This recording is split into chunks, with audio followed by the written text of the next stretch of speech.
Hello friends, welcome back to my channel. তোমরা সবাই কেমন আছো? আশা করছি তোমরা সবাই খুব ভালো আছো। আজকে আমি আমার নিজের একটা পার্সোনাল চিকেন রেসিপি নিয়ে চলে এসেছি, আমি কিভাবে চিকেনটা বানাই। তো তোমরা প্রথমেই দেখলে আমি চিকেনটা টক দই, নুন আর কাঁচা সর্ষের তেল দিয়ে অনেকক্ষণ ম্যারিনেট করে রেখে দিয়েছি। তারপরেই কড়াইয়ের মধ্যে বেশ খানিকটা সর্ষের তেল দিয়ে ভালো করে পেঁয়াজ কুচি, আর আমার মধ্যে গোটা গরম মশলার মধ্যে আমার কাছে ছিল হচ্ছে দারচিনি আর এলাচ, লবঙ্গটা ছিল না তাই দিনই, তোমরা দিতেই পারো। তারপর তেজপাতা দিয়ে আমি পেঁয়াজ কুচিটা দিয়ে রসুন বাটা দিয়ে দিয়েছিলাম, দিয়ে ভালো করে আমি কষিয়ে নিচ্ছিলাম, মানে ভালো করে ভেজে নিচ্ছিলাম।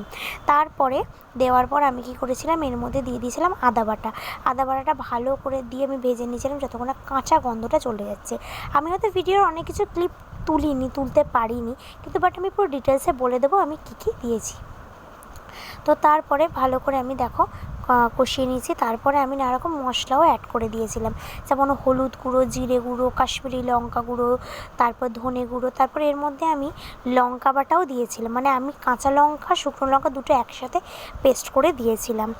আমি দিয়ে দিয়েছিলাম। তারপর পরিমাণ মতো স্বাদ মতো নুন দিয়ে দিয়েছিলাম, তারপর চিনি দিয়েছিলাম। তারপরে দেখো আমি এটা সবশেষে দিয়ে দিয়েছিলাম হচ্ছে টমেটো বাটাটা। তারপর চিকেনটাকে দিয়ে ভালো করে কষিয়ে নিয়েছি। আর আমি এর মধ্যে একটা জিনিস অ্যাড করেছি, দিলে খুব টেস্ট হয়, সেটা হচ্ছে আমি ক্যাপসিকাম দিয়েছি, তোমরা দিতে পারো, খুব ভালো টেস্ট হয়।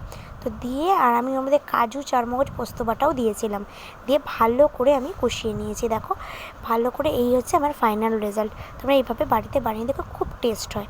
তো আজকের মতো টাটা বন্ধুরা।